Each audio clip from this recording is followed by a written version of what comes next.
Allez, bonjour à toutes et tous et bienvenue sur la chaîne qui parle de la programmation Z80 pour l'instant sur la machine CPC sur Amstrad. Donc, je vous souhaite déjà une bonne année à toutes et tous. Alors on va donc attaquer la suite tout simplement de ce que nous faisons. Alors déjà une première chose. Si vous avez réussi à faire l'exercice qui était donc demandé, je rappelle ce qui était demandé en termes d'exercice. Alors je redescends ici, l'exercice. Alors on est arrivé à l'affichage euh, du registre A sur l'écran et l'affichage du registre HL sur l'écran. Pour cela, on a créé donc une fonte. Alors, voilà, on avait créé une mini-fonte. On avait donc créé les macros et ce qu'il fallait pour justement pouvoir afficher donc sur l'écran les registres A et le registre HL. Donc je rappelle qu'une fois qu'on a réussi à afficher, je dirais le registre A, on n'a plus de limite. Donc on peut afficher le registre HL, on peut enregistrer le registre DE, etc. Puisque on peut très bien mettre dans A le registre L, le registre H, le registre D, le registre E, etc. et l'afficher à l'écran. D'accord? Donc l'exercice étant maintenant d'avoir une deuxième fonte un peu plus grande, puisque la première elle faisait 4 x 5 pixels, et la deuxième elle faisait donc 4 fois 7 pixels. Voilà. Donc je rappelle une chose, si vous avez réussi à faire cet exercice, donc vous avez fini le niveau 0. Je rappelle que le niveau 0 permettait d'apprendre à installer donc sur sa machine, sur son ordinateur, un environnement de développement pour développer en Z80, à installer un émulateur, pouvoir lire tout simplement les disquettes, créer ou installer tout simplement un ensemble d'outils pour pouvoir créer des disquettes et assembler, qui était RASM. On a vu également comment créer une lectrine ou comment, je dirais, fonctionne, je dirais, les pixels écran d'un Amstrad CPC. Comment donc coder les couleurs, le mode, ainsi que différents, je dirais, façons de faire. D'accord? Alors, j'ai affiché ici, j'avais mis tout ça. Donc, on va attaquer maintenant le niveau 1. Donc, bien évidemment, pour pouvoir attaquer le niveau 1, il faut un certain nombre de prérequis qui sont les vidéos qui étaient de. Alors pourquoi il me l'affiche pas? Voilà. Qui étaient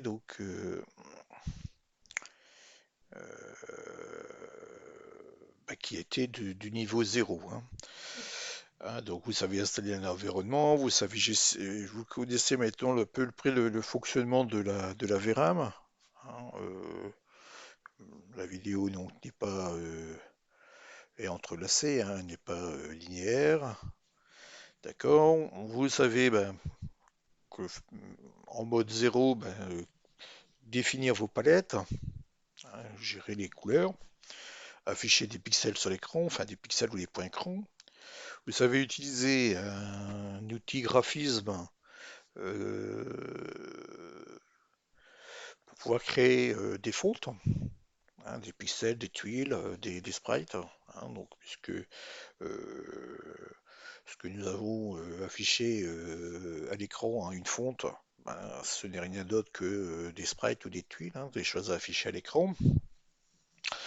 D'ailleurs, on a créé une fonte, voilà. Pour pouvoir justement, on a créé un outil qui va nous permettre de pouvoir afficher, donc de débugger tout simplement notre programme, etc. Vous avez la gestion des interruptions, vous savez créer des macros, vous savez ce que c'est que le getaway. Ah, d'accord. Voilà. Euh, voilà.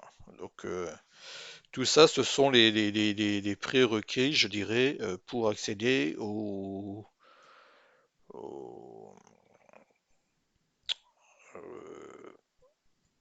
alors, si j'arrive à fermer ceci.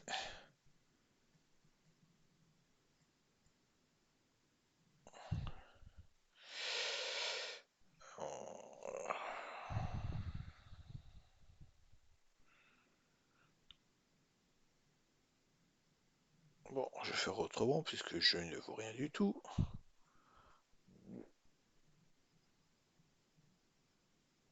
Voilà, on va fermer ceci.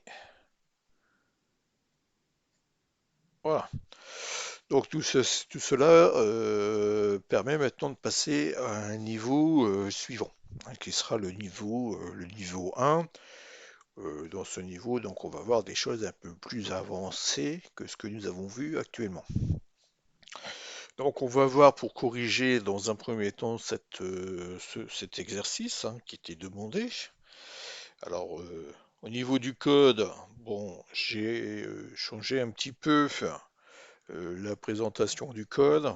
Vous allez voir, il n'y a pas grand-chose qui change, hein, de toute façon, hein, puisque la base est là, hein.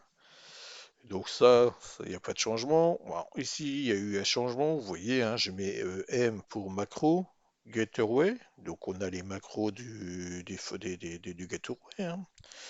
D'accord. On a M font 4x5. Donc on a bien une fonte qui va faire du 4x5. Donc c'est-à-dire 4, 2 octets, 4 points écran, 4 pixels sur 5 lignes. On va aller voir dedans puisque j'ai apporté quelques petites modifications. J'ai mis ici les EQ systèmes, c'est-à-dire les équivalents systèmes. On va aller voir ce que c'est. On a le point d'exécution de la plantation mémoire et l'exécution de notre code. Bon, il n'y a rien de spécial, hein. On l'implante à start et puis on le lance à start. Donc le start étant l'adresse 100, hein, en hexadécimal.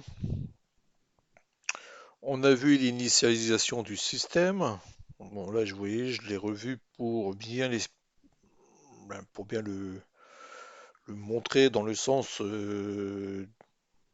comment je vais dire ça, euh, pour que ça soit bien visible en fait, hein. Donc ici, donc on charge la valeur de la pile, on désactive les interruptions, on va mettre la variable, l'élément retour dans l'interruption EM38.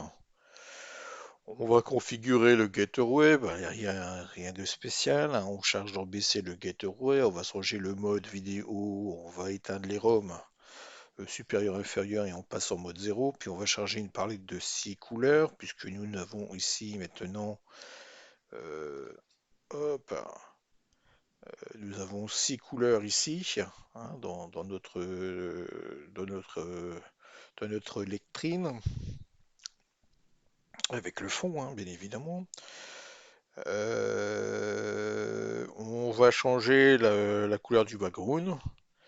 Et puis ensuite, on va commencer donc à faire notre test.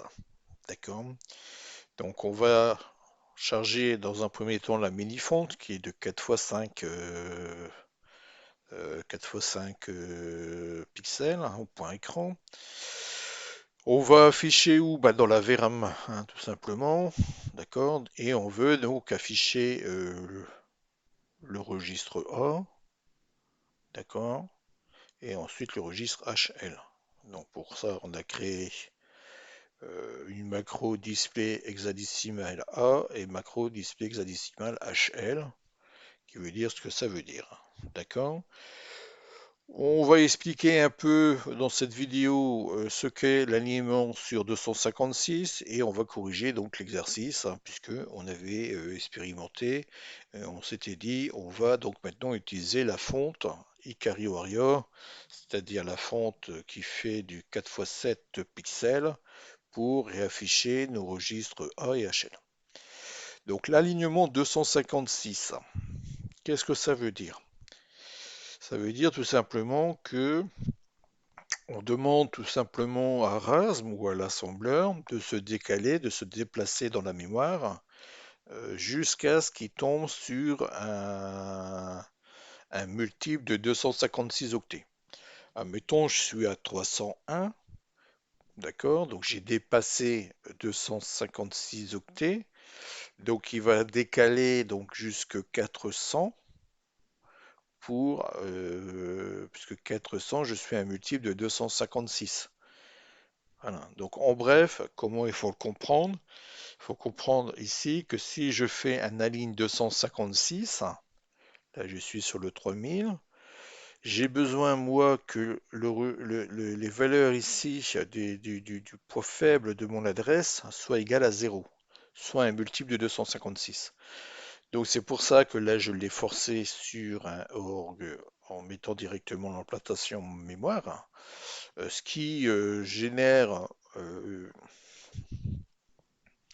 une première problématique, c'est que je ne sais pas combien d'octets je vais utiliser dans mon programme au-dessus. Donc il se peut que je viens ici écraser l'adresse 3001 et donc écraser ma fonte. D'accord? Donc pour cela, on utilise une instruction que vous voyez ici, aligne 256, qui est une instruction que RASM utilise pour pouvoir faire l'alignement. Ce qui veut dire que là, si je suis à 3000 ici, je serai sur un multiple de 256. Je ne sais pas où, dans la mémoire. Je sais que je serai après 3000, mais je ne sais pas 3100, 3200, 3400, je ne sais pas. Bon, il y a des grandes chances que, vu qu'il y a 370 octets dans, dans ma fonte là, hein, ben, que je serai à 3370, bon, il y a des grandes chances que je suis à 3400. D'accord? À peu près, hein, je dis ça, je ne sais pas. D'accord? Bon, la création de la fonte, bah, je ne l'explique pas, hein, vous allez voir les vidéos précédentes, hein, c'est un prérequis pour commencer ce nouveau level. Hein, donc il faut que vous sachiez au moins utiliser quelques instructions de base du Z80, savoir inclure des fichiers et créer des macros. Hein, c'est ça, hein, la base, hein, du niveau 1, et afficher un pixel à l'écran. Savoir coder une couleur, hein, ces éléments-là, hein, c'est tout ce qui est vu dans le niveau 0. Bon, alors, je vais ici reprendre le fichier minifond 4x5, puisqu'il y a eu quelques petites modifications que vous allez voir, de simplification, que je vais vous expliquer, hein, de façon à ce que vous compreniez bien les choses. Alors, le display ici, macro display Pléchard, bah, lui n'a pas changé, hein. À l'exception que ici, on pourrait aller rechercher, mon gateway il est où? Voilà. On pourrait aller chercher dans le gateway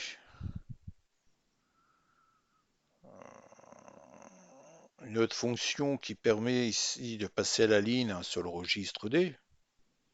Voilà. Bon, là je l'ai laissé visible pour que vous voyez bien qu'on a ici une macro qui permet de faire ça. D'accord? Je ne vais pas réexpliquer ici ce que fait la fonction mDisplayChar, hein, vous l'avez dans les vidéos, dans la vidéo précédente. Vous avez ici le mDisplayChar VRAM. Donc vous voyez que là ici j'ai rajouté LDD,JSC0. Pourquoi? Parce que le macro nextCharVaram va utiliser ou va venir changer le registre DE. Hein, souvenez-vous, hein, dans la mémoire VRAM, là où on va implanter notre caractère, s'implante à une valeur DE. Hein. Donc, comme on sait que nous, on avait décidé d'afficher en C000, ben, automatiquement, je remets ici la valeur DE, donc C00, plus 2 fois E, donc C002 pour le caractère suivant. Une fois qu'on est à C0002, si je veux aller afficher le caractère suivant, c'est C004. Puisque j'ai deux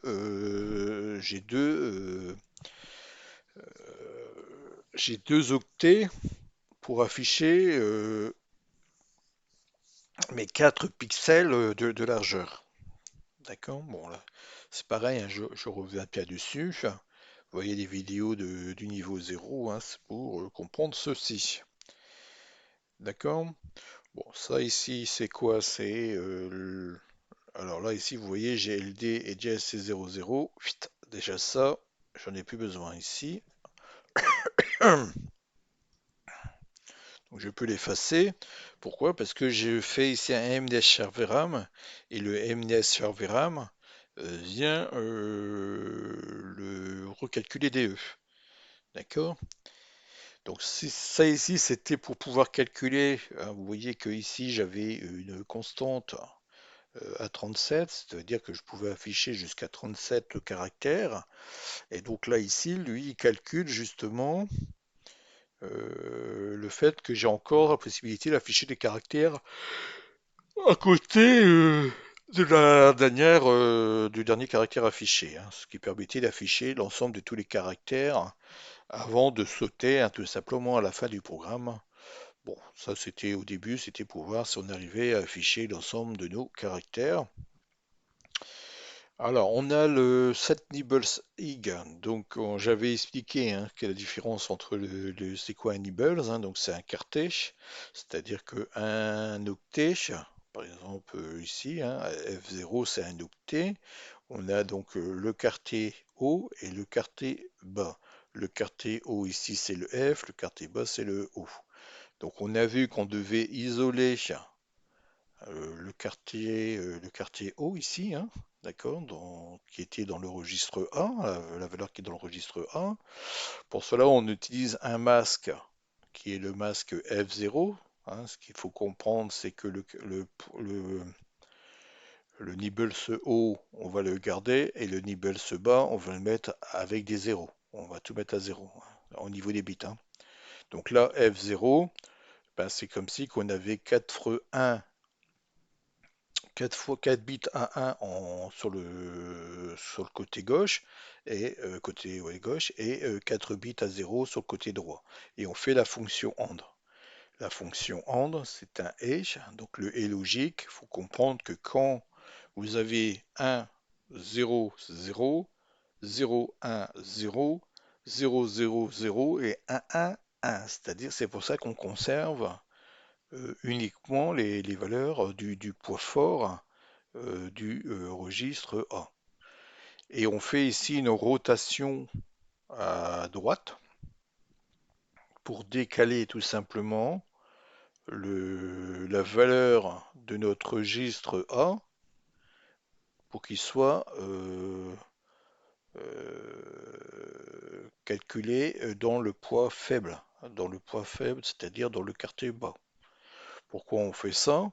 Ben, tout simplement parce que si on a un registre ici, ben, il faut qu'on ait la valeur entre 0 et F pour afficher notre lettrine. Hein.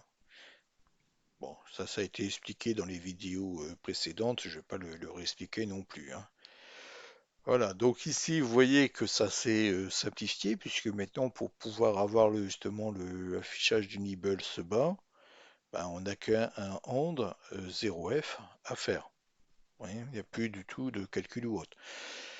On a j'ai créé une macro pour multiplier A par 10, hein. Je rappelle que notre fonte fait 2 octets fois 5, donc 10 octets. Donc pour pouvoir passer d'un caractère à l'autre, ou pour pouvoir cibler, je dirais, la lectrine, hein, donc ici, hein, si je veux pouvoir ici cibler le chiffre 1, je dois commencer à 0 et je dois lui rajouter 10. Hein. Je dois lui rajouter, je dois faire un décalage de 10 octets pour atteindre mon chiffre 1. Si je veux atteindre le chiffre 2, je dois ajouter 20, 3, 30. D'accord? Sur la lettrine qui est au-dessus, hein, la lettrine en blanche. Celle qui est de 2 octets sur 4 lignes. D'accord?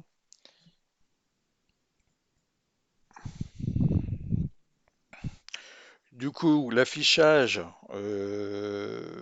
du registre A ben, s'en est simplifié. On a vu l'auto-modification, hein, je ne vais pas réexpliquer cette fonction. La seule chose qu'il faut savoir, c'est que du coup, ça se simplifie puisque nous avons vu que L était donc à 0 et que c'était notre offset pour pouvoir nous positionner sur nos lettrines. Donc on va pouvoir utiliser justement L d'une autre façon, hein. Et donc ici, le LD D,G et GSC0, on l'a dans le Neshar, donc ça aussi, ça se simplifie.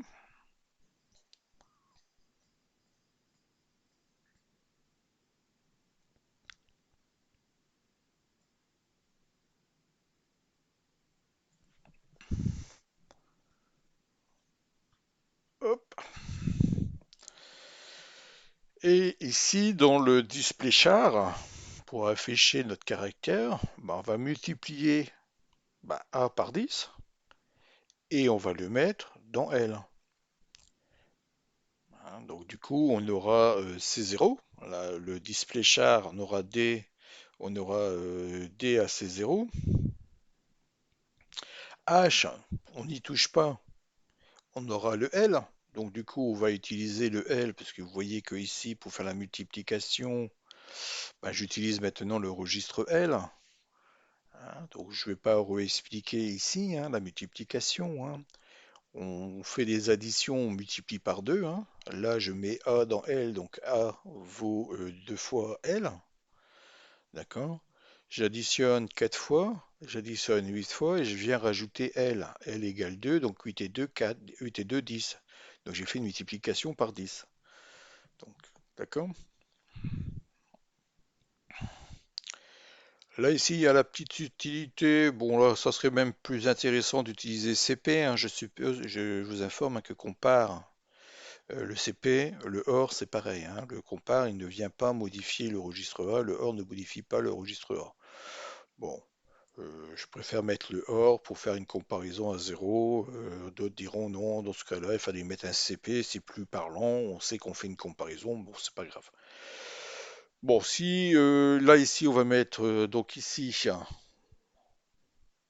on vient modifier l'auto A, donc on met ici dans auto A, ici, on va mettre la valeur de AF, enfin de A, hein, d'accord? Et on saute à l'affichage, on va isoler le nibbles O et on saute à l'affichage, donc on va afficher donc le A, hein, puisque je rappelle que dans notre registre AF,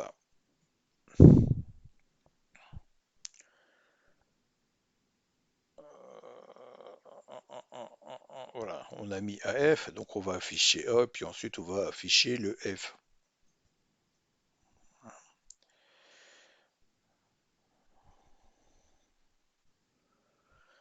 Hein, bon, ça, j'explique pas, on l'avait vu dans la vidéo précédente, ça n'a pas changé. Et ensuite, on a notre macro display hexadécimal HL. Donc du coup, vous voyez que ça se simplifie, hein, tout ça, ça s'en va. Hop.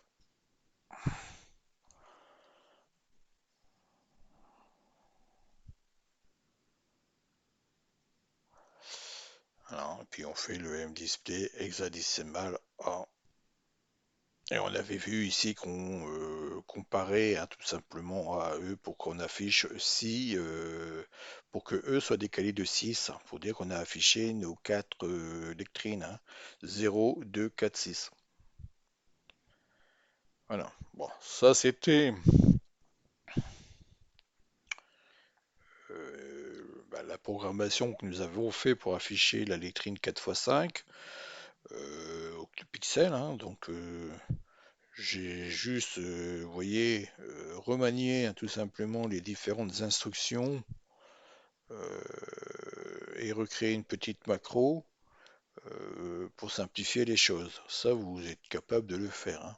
Maintenant, si vous avez réussi à faire l'exercice euh, sans recréer une macro, c'est bon aussi, hein, c'est pas grave, hein. Le tout, c'est d'arriver à faire l'exercice, c'est tout, hein. Bon, maintenant, si je passe sur ma lectrine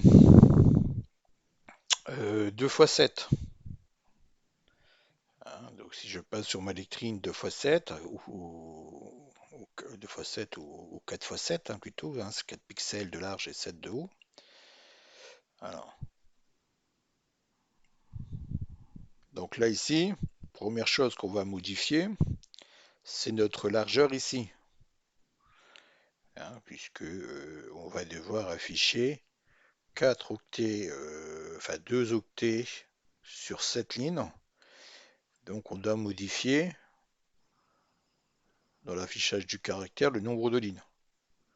D'accord? Bon, là, vous voyez que j'utilise la macro getArray pour afficher D égale D plus 8, hein, pour passer donc à la ligne suivante.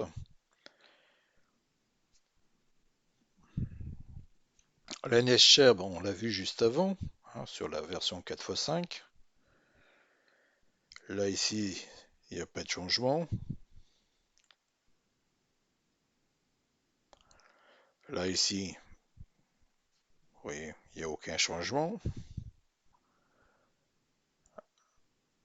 Là, ici, il n'y a aucun changement. Par contre, ici, il y a un changement. Comme notre lettrine fait maintenant 2 octets de large et 7 sur cette ligne, il fait 14. Donc il faut calculer A fois 14. Alors pour faire ça, c'est pas compliqué, hein. On met A dans L. On va multiplier par 2A, ça fait 2A. On va multiplier par 2, ça fait 4A. On va multiplier par 2, ça fait 8A. On va supprimer une fois A, ça fait 7A. Et on va multiplier A par 2, hein, ce qui fait 14A. Voilà, donc comment on fait les multiplications. Le display, ben, c'est pareil, hein, il n'y a pas de changement.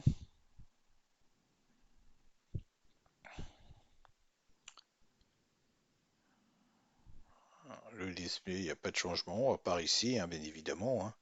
On multiplie par 14 et on vient mettre A, L, enfin l'offset, hein, de la fonte, multiplié par 14 dans L.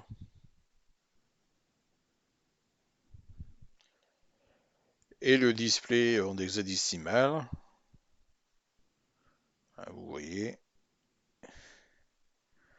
c'est pareil, il n'y a pas beaucoup de changements. Alors ici, je vous ai montré,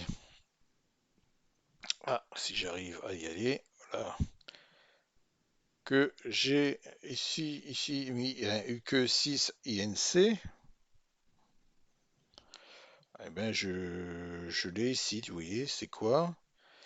Ben c'est l'IM38, le start, le gateway port et la VRAM. Voilà, donc ça ce sont les constantes du système que nous avons utilisées dans notre programme pour dire d'avoir comment ça, une vision, je dirais, plus explicite que d'avoir dièse 38, dièse 100, dièse 7F00, etc. D'accord? Et puis ici, on a une implantation de la mémoire que je n'ai pas fini, mais qui est bien aussi de faire quand vous créez comme ça un programme sur CPC, c'est d'afficher un peu les différentes mémoires que vous avez, qu'est-ce que vous avez dedans. Voilà.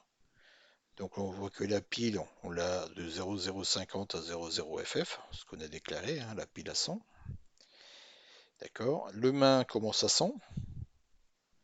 Et la mémoire vidéo, la VRAM, qui est de 6000 à FFFF. Hein, donc 16 kilooctets. D'accord. Du coup, la palette, ben, elle a changé. Alors, pour pouvoir justement créer notre fonte, il y a quand même une chose à faire, hein. Donc, dans GFX,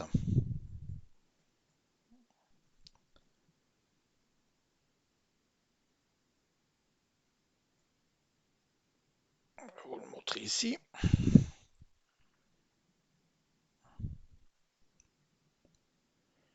Voilà. Donc, on avait ici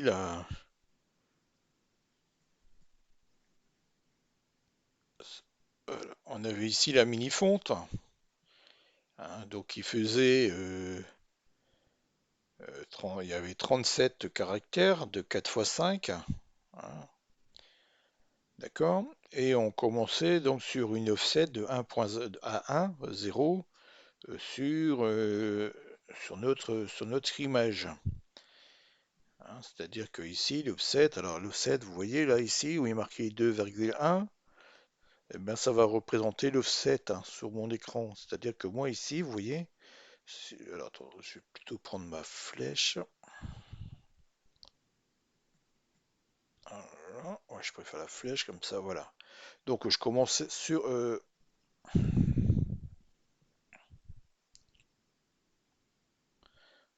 on va m'embêter, lui. Alors, je vais plutôt prendre le crayon.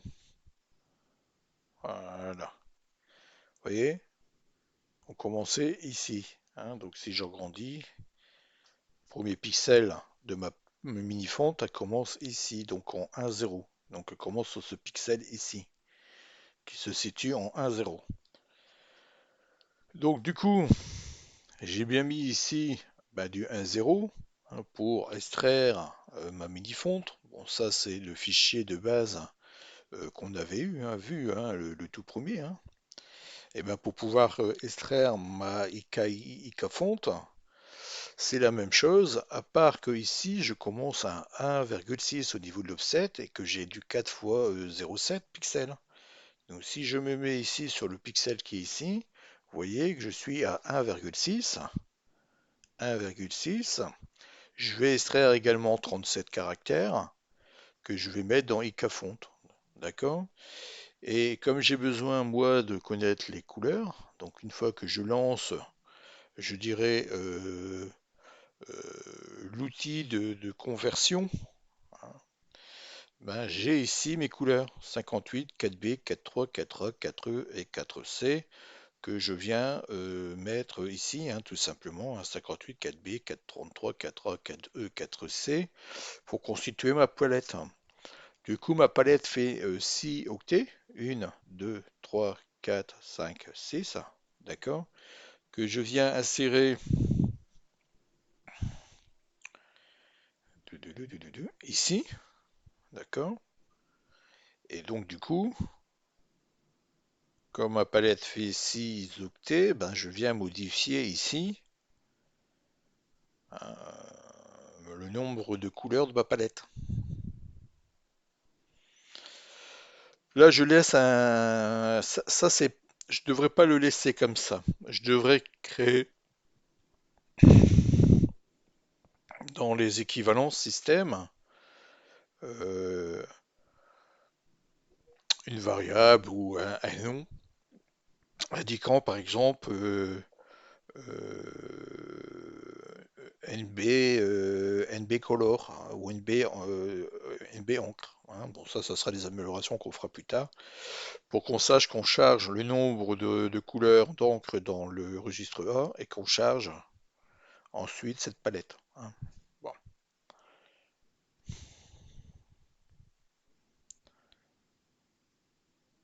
Et ensuite, on a ici le gateway. Vous voyez, on a la macro destinD, hein, qui fait LDA,D, ADD8 et LDD de D,A. Donc elle ajoute 8 à AD, hein, tout simplement. Et on a la même chose pour le registre. Ouais, vous voyez, j'ai pas changé, hein. Donc là, c'est pour l'adresse DE.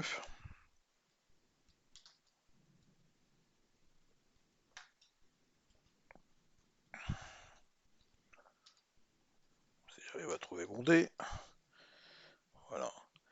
Et là, on vient modifier LH du registre HL, hein. Voilà.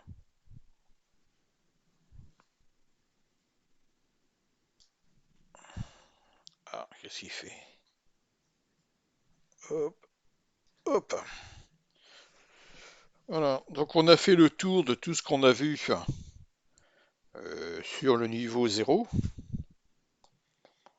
hein. Et puis maintenant, on va voir un peu la suite. Alors on va déjà tester, hein, quand même, hein. Ah oui, hein. Euh, alors ici, je referme celui. Je vais retourner, ben, ici. Hop.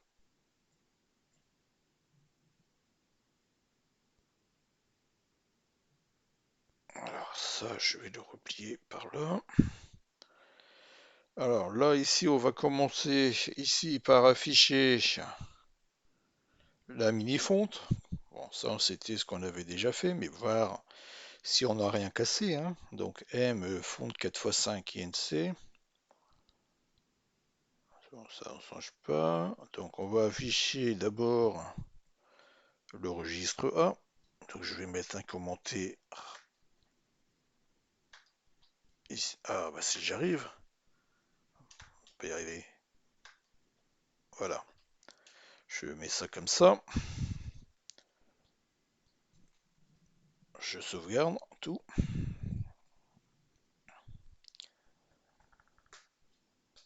Voilà. Et je vais ici compiler.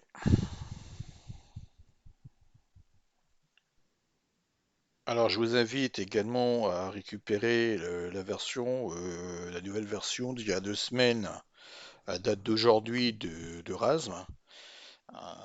Je vous ai expliqué comment aller récupérer le RASM et de l'utiliser, hein, puisque mettons c'est plus le RASM-W64, mais le tiré du bas X64, qui corrige, hein, tous les bugs qu'il y avait juste avant et qui est bien que c'est une version 3.03. D'accord? Donc là, vous voyez que RASM compile parfaitement, hein, il n'y a pas de souci. On va aller chercher ici la disquette. Donc là, je m'embête pas, j'utilise un émulateur. Alors, vous pouvez utiliser n'importe quel émulateur. Donc là, j'utilise CPCEC pour afficher directement. Voilà, vous voyez bien que j'ai bien affiché AF, hein. Mon registre A est bien affiché. Maintenant, je vais afficher.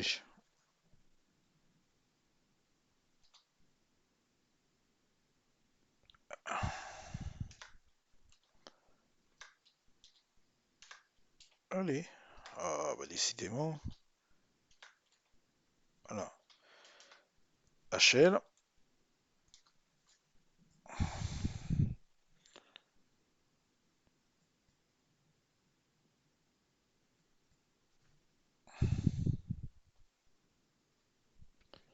Je dois recompiler.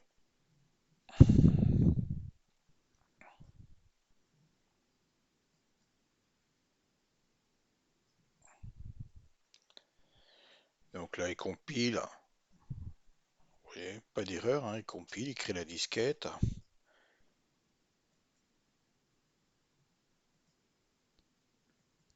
Hop.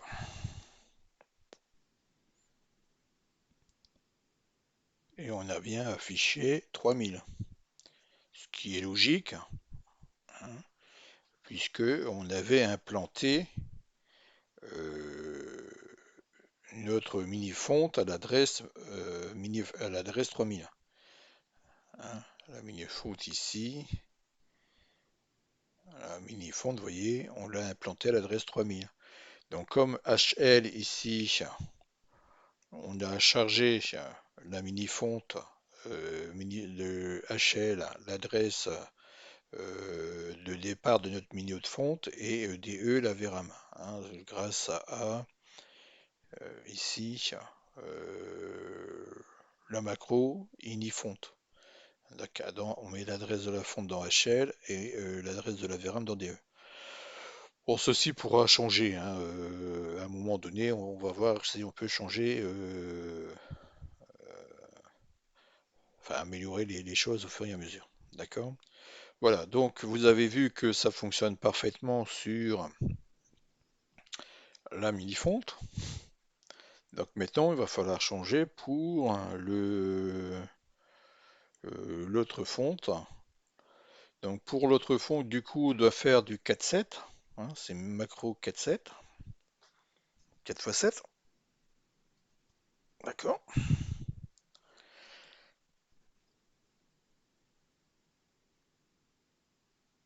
Et ici, c'est plus mini-fonte, mais Ica-fonte.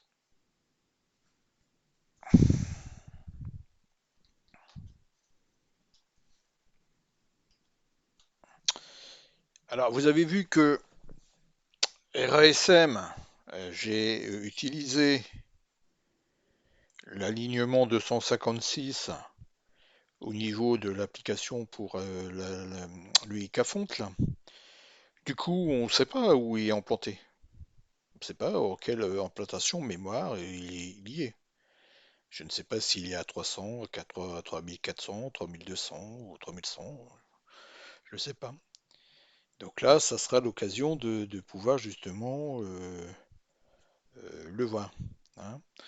Donc là, dans un premier temps, ben, je vais afficher, puisque je n'ai pas changé ici, là ici, je vais afficher le registre AL, qui sera donc l'emplacement mémoire euh, de, de la Icafonte.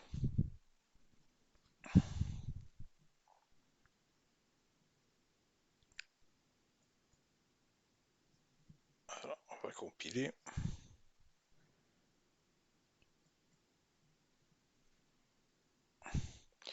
Alors, vous voyez ici, il n'y a pas d'erreur. Hein. J'ai ajouté le nombre d'octets du fichier, hein, 3306, hein, donc il fait 3306 octets.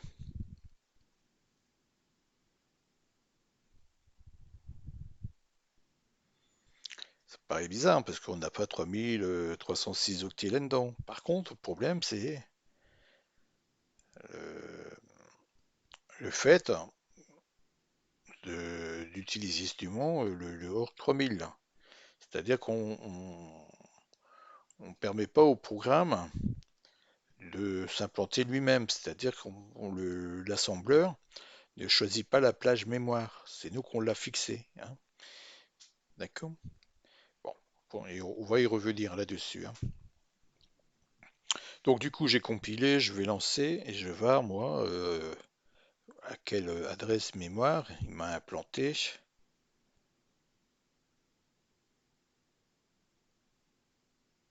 Alors, il me l'a implanté à 3200.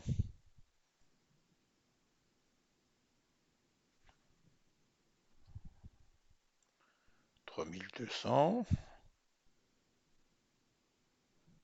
Ouais, 370 octets, c'est ça. Hein. Parce que 370 octets, ça ferait 31. Il y a 255 dans FF, dans le registre bas. Donc il y aurait 31 et quelque chose, ou 32 quelque chose. Non, 31 et quelque chose. Hein, 370 en hexadécimal. Donc on est bien à 3200, vous voyez. Donc là, ici, RASM a utilisé euh, l'alignement, donc le prochain alignement sur 256 octets, suivant l'adresse 3000. Donc il l'a mis à 3200. D'accord? Donc je ne vais même pas tester là comment je vais dire ça, notre affichage de registre 1, hein, puisque vous avez compris que si là j'ai affiché HL, et comme dans HL j'utilise l'enregistrement du registre, enfin l'affichage du registre A pour afficher le H et le L, bah, vous voyez bien que du coup, euh, comment je vais dire ça, ça fonctionne quoi. D'accord? Alors, maintenant, moi, ce que je vais faire ici, alors, une chose aussi, là, ici, vous voyez, j'utilise une façon d'avoir des informations à la compilation, à l'assemblage de RASM. Donc, AS vous permet d'afficher une taille en hexadécimal. Donc là, je demande en hexadécimal. Je veux la taille entre le endcode et le début du code. Donc, il va m'afficher le nombre d'octets en hexadécimal qui se situe entre bah, le endcode, c'est-à-dire entre le begin code ici et le endcode, hein, et le endcode ici, c'est-à-dire la taille complète euh, de mon programme. Alors vous avez vu il a mis 3003 octets, hein, 3003 octets. Bon, on voit bien que c'est pas possible, hein. Là, notre programme ne fait pas 3000 octets, hein. C'est justement le fait que nous, on a donc mis ici un org 3000. Donc, entre la dernière valeur ici qu'il a trouvée dans notre programme, il va mettre tous des zéros, hein, ou des valeurs inconnues, hein, jusque 3000. Donc, on va utiliser du coup également ici la ligne 256.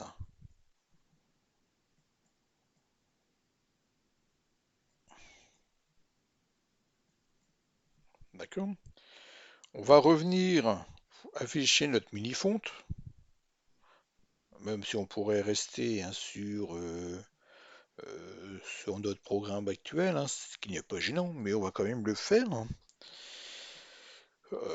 pour voir que ça fonctionne tout le temps, hein, bien évidemment, hein.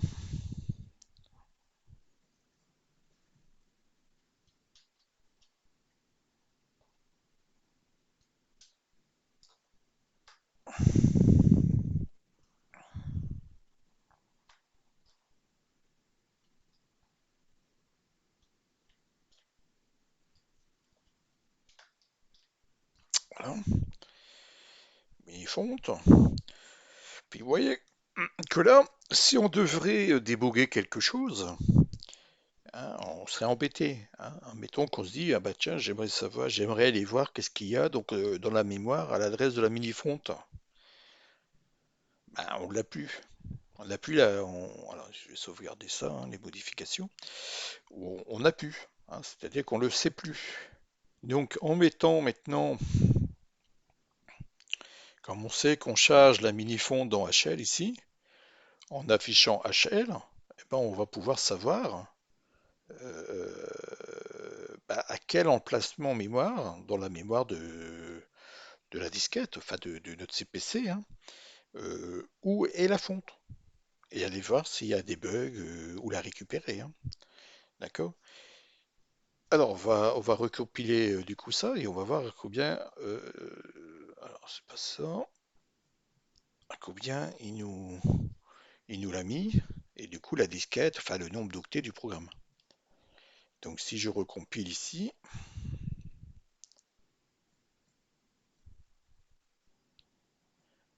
hop, alors vous voyez qu'on n'a plus 3006, mais on a 506.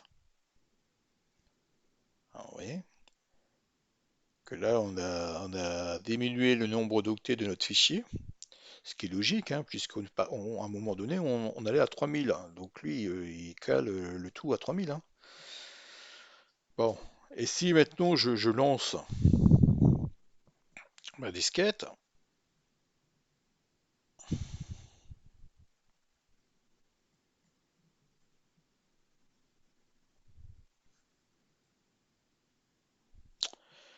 Voilà. Il nous a donc implanté la mini-fonte à l'adresse 0200. Et on peut donc la récupérer. On sait maintenant que la mini-fonte est à l'adresse 0200. Donc si on veut aller voir dans la mémoire à l'adresse 0200, bon, on peut aller voir l'adresse 0200, on aura notre mini-fonte. D'accord? Donc vous avez vu le fait hein, dans cette vidéo de comment, donc du coup, comment je vais dire ça? Alors, je reviens ici, hop. Donc dans cette vidéo, on a vu comment on a planté tout simplement une autre fonte hein, de 4 x 7, de 4 pixels de large sur 7 pixels de haut, hein. On a vu comment faut, euh, je dirais, modifier hein, tout simplement le fichier minifont 4x7 hein, pour pouvoir le faire. Alors, on voit qu'il n'y a pas beaucoup de modifications à faire, hein. Les modifications, c'est quoi? C'est ici de mettre le 7 pour cette ligne.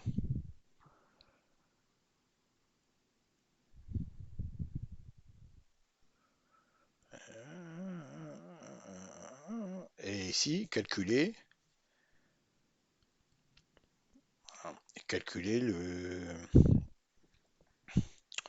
euh, l'offset hein, de la fonte suivante selon le caractère qu'on veut afficher. Hein, donc si c'est le caractère F qui est égal à la valeur 15, on va faire 15 fois 14 pour pouvoir aller se positionner donc, dans la mémoire à l'offset hein, de début de la fonte. Voilà. Et puis bien évidemment ici, il va falloir calculer hein, la multiplication ici qui change.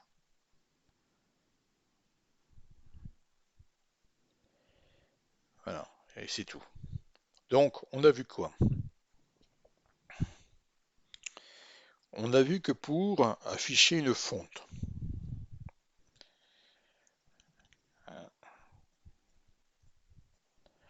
il faut connaître sa taille, 4 fois 5.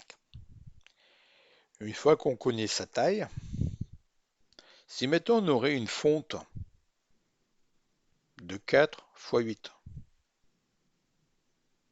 hein, de 4 octets de large fois 8 lignes, on sait que on devrait, dans le display, mettre 8 lignes, le nombre de lignes ici, d'accord? On devrait créer une macro qui va multiplier A par 2 fois 8 par 16. Euh,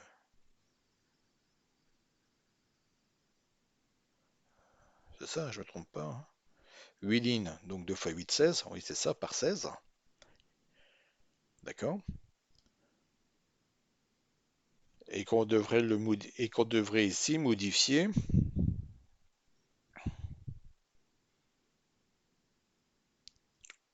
notre multiplication ici également par 16. Bon. Donc on voit bien qu'à chaque fois, on ne va pas se recréer toute notre, à chaque fois, nos mini-fontes 4x5, mini-fontes 4x7, mini-fontes 5x 8, ou je ne sais quoi. Donc on voit bien qu'il y a quelque chose à faire, hein. C'est-à-dire qu'on sait, on a compris, on a vu dans cet exemple, hein, dans ce programme, euh, qu'on avait donc la possibilité hein, de passer de passer en paramètres hein, tout simplement des paramètres hein, et de les récupérer. Donc là, ici, si je devrais, moi, récupérer mètre 7 ici, là, bah, je passerai le paramètre ici, je dirais W, which, d'accord? Et je passerai donc AB, ben, la valeur de WIDTH, d'accord? Et je mettrai un LD C FF, hein. On a vu que ici le FF, on était bloqué parce qu'on utilise le LDI, le LDI il incrémente C, hein. Donc on mettait FF de façon à ne plus être embêté, hein. Donc comme ça on sait qu'on peut afficher jusque 255 lignes. Je ne pense pas qu'on affichera un sprite de 255 lignes. Si jamais ça devait arriver, on changerait, hein. C'est-à-dire qu'on ferait directement bah, ce qu'il y a ici, hein. C'est-à-dire qu'on ferait un LD entre parenthèses DE, virgule HL, entre parenthèses HL pour mettre la valeur de HL dans DE. On viendrait incrémenter DE, incrémenter HL, et on ne s'occuperait donc plus de baisser là, hein. On a créé,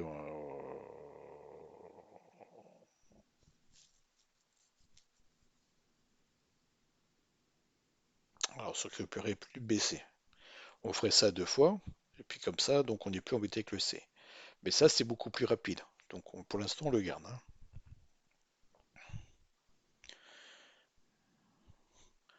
D'accord? Donc je disais, pour revenir à nos moutons, donc là, je pourrais modifier par un paramètre la valeur ici.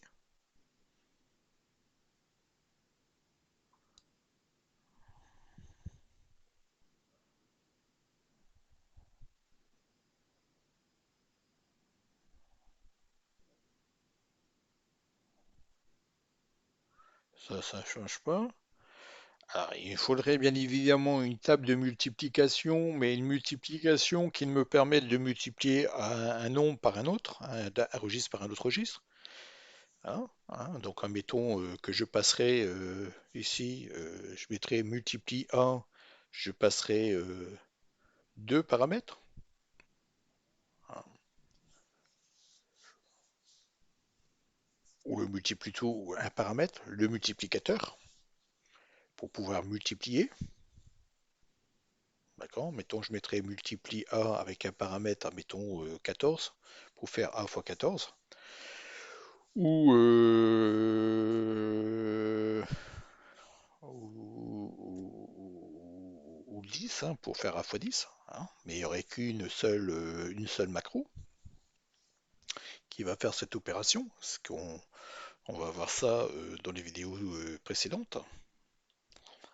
D'accord? Et puis c'est tout. C'est-à-dire que là, quand je vais moi afficher euh, bah, le A, hein, on voit que s'il n'y a rien qui va changer, la seule chose qui va changer, c'est ici. Donc je mettrai, alors le display char va changer, hein, ici, hein. Le display char, il y aura un paramètre, hein. Il y aura notre paramètre de largeur, hein, de largeur, voire pas de largeur j'ai dit W, moi je me suis trompé, c'est la hauteur, hein, nombre de lignes, voire en ligne et hauteur. Notre multiplication, ben, comme on aura ici, on va passer en paramètre ligne hauteur, d'accord? Et donc on aura automatiquement notre fonction qui va être autonome, c'est-à-dire on aura euh, notre macro fonte qui sera capable dans un premier temps d'afficher n'importe quelle fonte de n'importe quelle largeur sur une hauteur pour l'instant de 8, hein, puisque maximum, hein, puisqu'on n'a pas vu plus, on ne peut pas afficher plus de 8 en ligne, hein, plus de 8 lignes pour l'instant, hein. Par contre, en largeur, on peut afficher autant qu'on veut jusqu'à 255, puisque ici, ah non, en largeur, on peut afficher pour l'instant, hein, on a les LDI, euh, ah, oui, là aussi, je voulais pas expliquer. Bon, on va voir ça dans la vidéo prochaine. Il existe une macro dans RAS qui vous permet de notifier par exemple LDI entre parenthèses 2. Et lui, il va comprendre qu'il faut faire, enfin, vous faites LDI et puis vous mettez le chiffre 2. Et il va comprendre qu'il doit faire deux fois LDI. D'accord? Bon, bien sûr, ça fait plus de 2 octets 16 machin, mais ça fait 432, hein, 4 octets et 32 aussi, quand il fait deux fois le LDI. Mais on va voir qu'on peut se servir de ça pour utiliser tout simplement un paramètre, d'accord, pour lui dire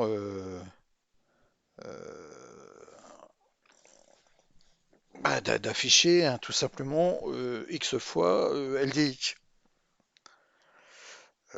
D'ailleurs, on va le faire tout de suite. Je l'avais pas, non, je l'avais pas fait dans 4 fois 7. On va le faire de suite. Hop. Parce que ça, vous en aurez besoin parce que je vais vous demander un petit exercice. Donc là, vous voyez, je peux faire ça. LDI 2. En faisant ça, LDI 2. Donc là, ici, ça sera maintenant du 4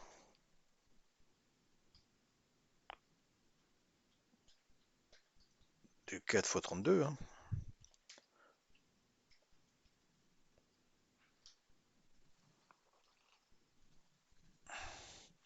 Donc si je vais ici,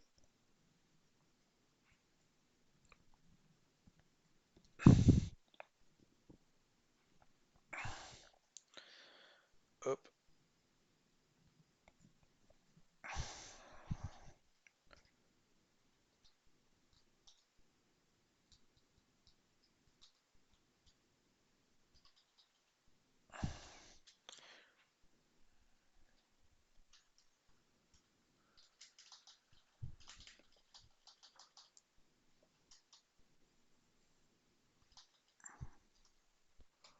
4 fois 32.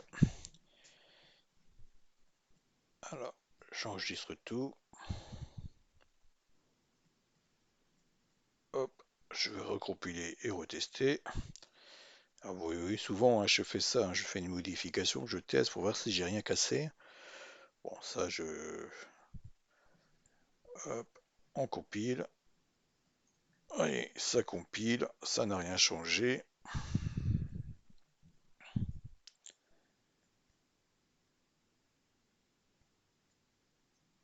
Et donc du coup,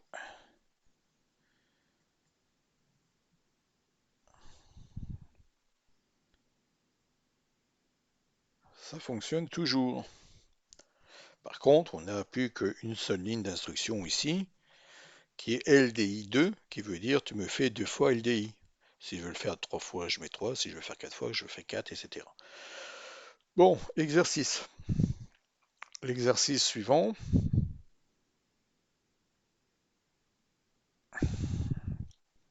ça sera ça. C'est-à-dire que je veux, moi, que vous réfléchissez, hein, essayez de comprendre comment je peux faire pour faire une multiplication de A par un nombre que je passe ici. Voilà. Je passe en paramètre le multiplicand, hein, et je veux que lui il me sort A fois ce nombre. Voilà. Je veux que vous réfléchissez à comment je peux faire ça avec les éléments que vous avez. Hein, vous savez que quand je fais A plus A, ben, ça fait une multiplication, puisque si j'ai 1, je rajoute 1, j'ai multiplié par 2. Hein, d'accord? Vous savez additionner, vous savez soustraire, vous savez faire des sauts, vous savez faire des comparaisons. Donc je vous invite juste à trouver une façon ici de rendre tout simplement la multiplication, je dirais, autonome, hein, dans le sens où je ne l'ai plus à m'embêter à créer une multiplication par 10, à créer une macro de multiplication par 10, à créer une multiplication par 14, etc.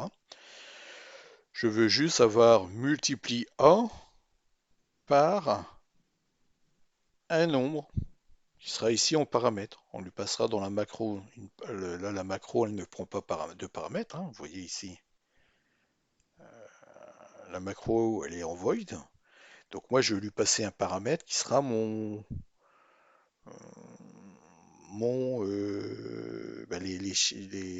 multipliant, mon multiplicateur. Donc j'aurai A fois le multiplicateur. Et il va me retourner A fois ce multiplicateur. Donc si je mets A 10, par exemple, là, multiplie A et juste à côté 10, il va me faire A fois 10. Si je mets A 14, il va me faire A fois 14. Voilà. Donc je vous invite à réfléchir à ça,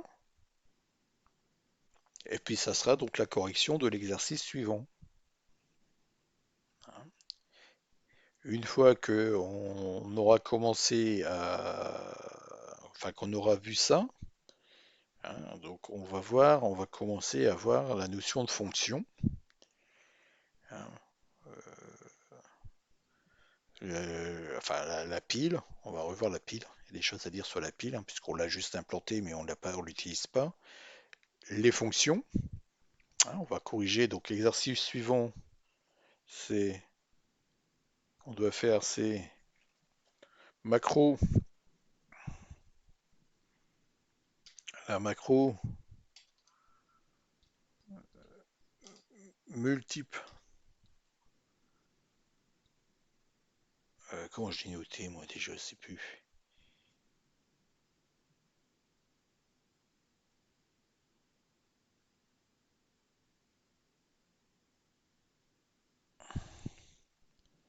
Voilà. Je vais pouvoir faire ça.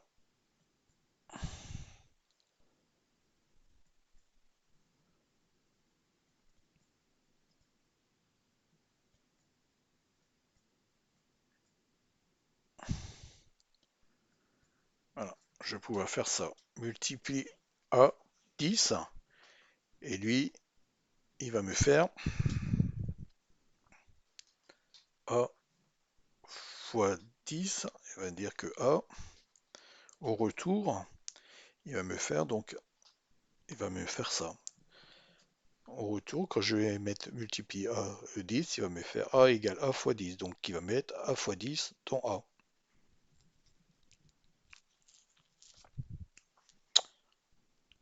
Voilà. C'est ce que vous avez en exercice. Et puis sur la vidéo prochaine, on va corriger ça et on va venir modifier euh, nos deux lectrines ici, hein. Dans un premier temps, on va aller doucement, hein, pour que la nouvelle macro de multiplication fonctionne. Voilà. Et un petit peu à la fois, vous allez voir qu'on va arriver sur une macro ici, qui sera plus qu'un seul fichier, où on va pouvoir afficher n'importe quelle lectrine, hein. C'est ça l'objectif. Voilà, donc j'espère que l'exercice va être clair pour vous, que c'est bon, que c'est clair pour vous. Donc on va commencer donc sur le niveau 1. Donc toutes les vidéos, vous avez là ici des 00 quelque chose, hein, 001, 002, etc. Pour le level 0, vidéo 0. Maintenant, ça sera donc du 100, 101, donc pour le niveau 1, vidéo 0, etc. Voilà, donc moi j'ai terminé cette petite vidéo. Si ça vous a plu, n'hésitez pas à mettre un pouce, hein, n'hésitez pas à vous abonner pour avoir les vidéos suivantes. Et je vous dis donc un bon week-end. Au revoir.